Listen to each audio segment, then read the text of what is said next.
নমস্কার, আপনাদের সবাইকে টাইপ টিভি বাংলায় স্বাগত। আজকে আমরা আছি গীতা এলএলবির 1 বছরের সেলিব্রেশনের। আমাদের সবার সাথে আছে আপনাদের সবার প্রিয় বাসন্তী দিদি। কেমন আছেন দিদি? আমি ভালো আছি এখন। এখন অনেকটাই ভালো আছি। এই যে আজকে 1 বছরের জার্নি, এই পরিবারের সাথে তোমার জার্নিটাও তো 1 বছর হলো। হ্যাঁ, 1 বছর হলো, কিন্তু খুব ভালো জার্নি। ভালো লাগছে, খুব ভালো লাগছে। মানে যে রোলটা আমি পেয়েছি এবারে, এরকম ধরনের রোল তো পাইনি।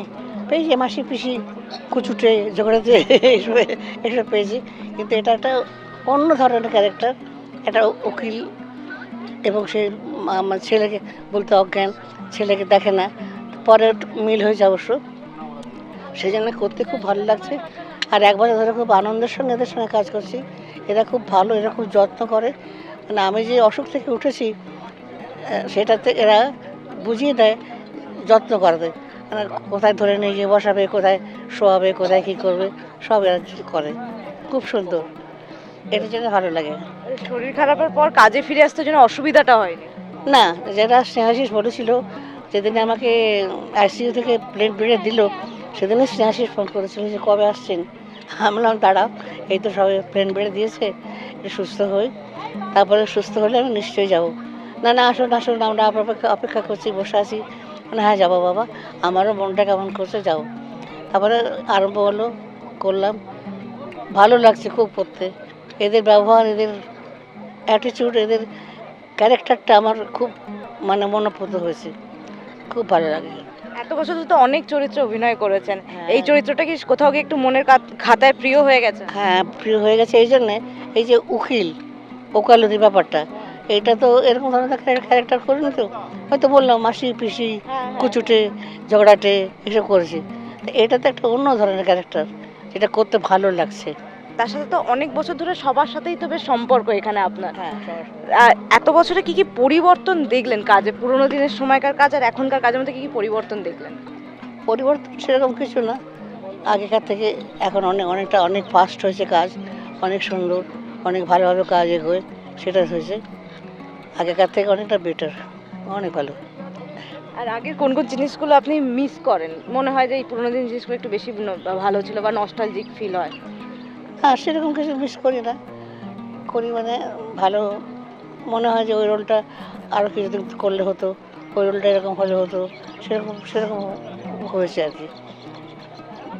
কয়েকটা ক্যারেক্টার করে খুব স্যাটিসফ্যাকশন পেয়েছি আমার, গোয়েন্দাগিন্নি, এই সমস্ত খুব মানে মানসিক খুব শান্তি পেয়েছি।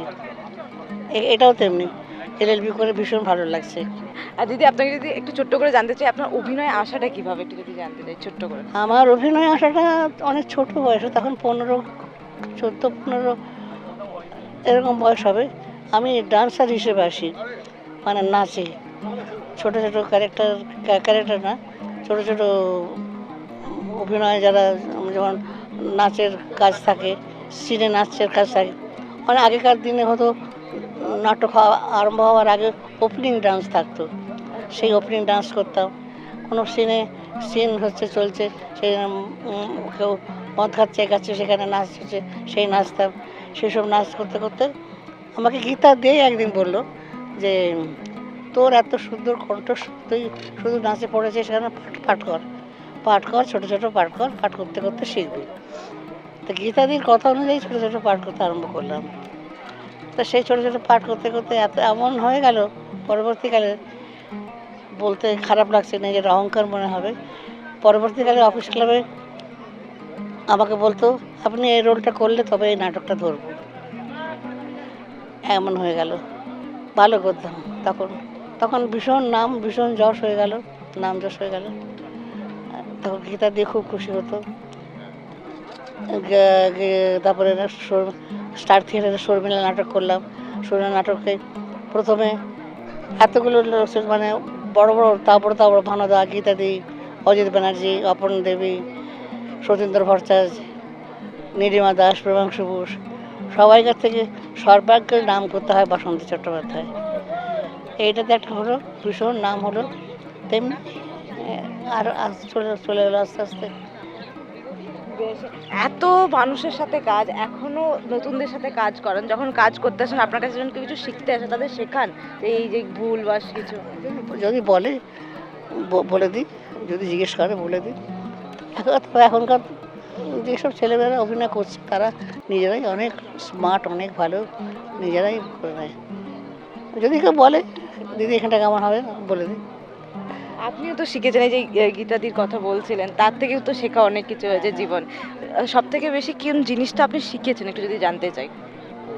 গীতাদির অভিনয় ধরনটা, গীতাদির অভিনয় ধরনের একটা স্টাইল ছিল আলাদা, সেটা শিখেছি।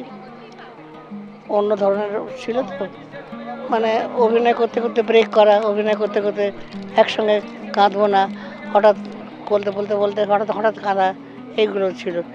সেটা যেমন অনেক কিছু কান্নার মধ্যে সবটা যদি কেঁদে কেঁদে বলি একটা বোর হয়ে যায়, একঘেয়ে হয়ে যায়। তেমনি শিখেছিলাম প্রেমাংশু বোস এবং গীতাদের কাছে যে কাঁদবি না প্রথমে, বলতে বলতে বলতে বলতে বলতে হঠাৎ হয়ে গেল, তখন এই এই ব্রেক। এইভাবে ভালো থেকো, সুস্থ থেকো, আরো নতুন নতুন কাজ করে যাও। আর কতদিন পারবো জানি না, 87 বছর বয়স হলো আর এখনো কাজ করতে বলছে। তবুও তো এখানে রোজ আসা, শুটিং করা, এটাও তো হ্যাঁ। একটা মোটিভেশন জীবনে হ্যাঁ সুস্থ হ্যাঁ, থাকার। আর ভালো লাগে আসতে, শুটিং ডেট থাকলে ভালো লাগে। দিদি, দর্শকরা দিয়ে শেষে কি বলবে যারা এত বছর ধরে তোমাকে ভালোবেসে আসছে? কারা দর্শক ভালোবাসে, দর্শকের কাছে ভালোবাসা চাই, সেই ভালোবাসার জন্য ভালোভাবে অভিনয় করার চেষ্টা করি, যাতে ভালোবাসে, ভালো বলে।